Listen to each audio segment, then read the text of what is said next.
تم رو کر سوئے ہو لیکن اللہ پھر بھی خاموش ہے، تم ٹوٹ کر مانگ رہے ہو لیکن تمہاری دعا پھر بھی قبول نہیں ہو رہی۔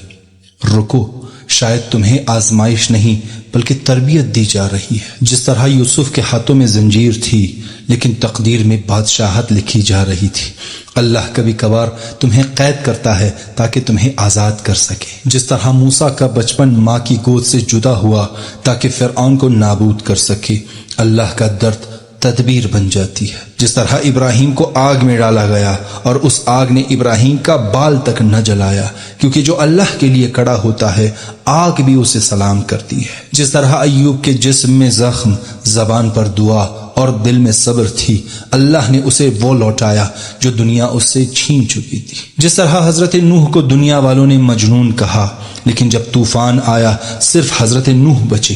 لوگ تمہیں سمجھے یا نہ سمجھے، اللہ تمہیں کبھی اکیلا نہیں چھوڑتا۔ جس طرح حضرت یونس مچھلی کی پیٹ میں تنہا تھے، لیکن جب پکارا لا الہ الا انت تو اللہ نے اندھیروں میں بھی رستے بنا دیے۔ جس طرح حضرت عیسیٰ کی قتل کی سازشیں کی گئیں اور اللہ نے انہیں آسمان پر اٹھا لیا، کیونکہ جسے اللہ اٹھاتا ہے اسے کوئی گرا نہیں سکتا۔ اور جس طرح حضرت محمد مصطفیٰ صلی اللہ علیہ وآلہ وسلم نے طائف میں خون بہایا، مکہ سے جلا وطن ہوئے، لیکن اللہ نے ان کا نام عرش تک پہنچا دیا۔ لہٰذا یاد رکھو، جب رب تمہیں آزماتا ہے، تم پر مشکلات بیچتا ہے، وہ تمہیں توڑتا نہیں بلکہ نئی بلندیوں کے لیے ڈھال رہا ہوتا ہے۔ تمہاری خاموشی میں تمہاری تربیت لکھ رہا ہوتا ہے۔ یہ ویڈیو شیئر کریں ان لوگوں کے ساتھ جو زندگی میں مشکلات کا شکار ہیں، شاید اس ویڈیو سے انہیں ان مشکلات میں ایک نئی ہمت اور ایک نیا جذبہ مل سکے۔